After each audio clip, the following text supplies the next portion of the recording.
Alright guys, so here's my original Meepo. I ended up taking the motor, wheels and battery off of this and putting it onto this shortboard, but the V1.5 had so much torque it kept doing monos, so instead I just turned it into a kickboard.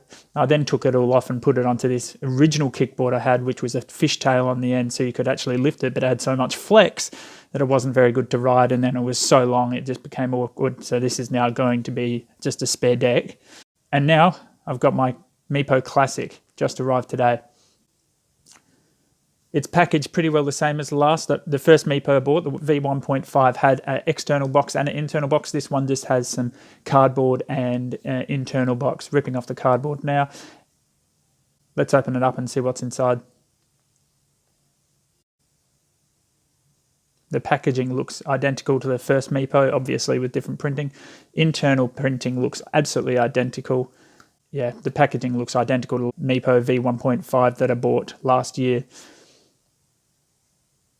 The deck feels absolutely amazing.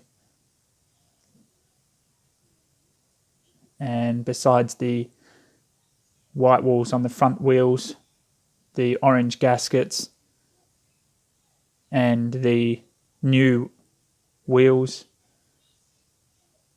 the ESC enclosure and the battery enclosures look identical. And the board looks obviously a lot wider. It looks like it's going to be a lot more comfortable to ride. So let's have a look at this thing.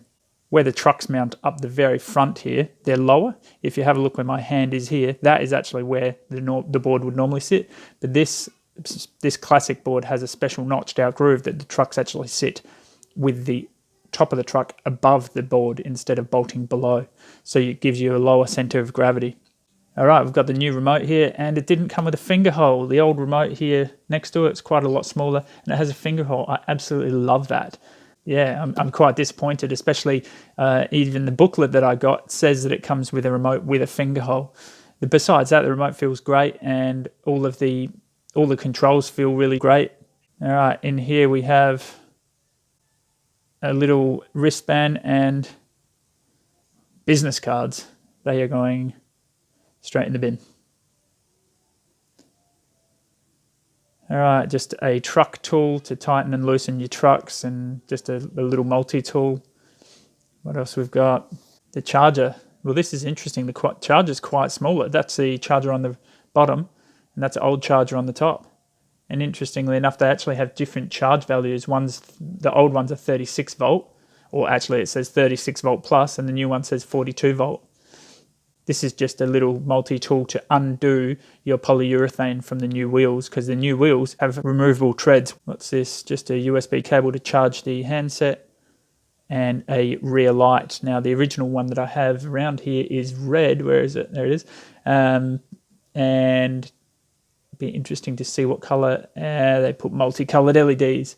That will definitely get you in trouble with the police in South Australia. They hate anyone mimicking police with their red and blue light. One thing that does annoy me is the fact that the charger's on the back there, so you have to remove them every time that you want to put them on charge. Just some stickers, and that's it.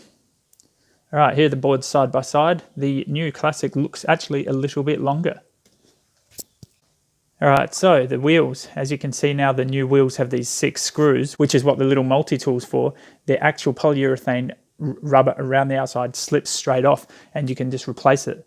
The old one, you actually have to replace the entire wheel. Here's a height reference.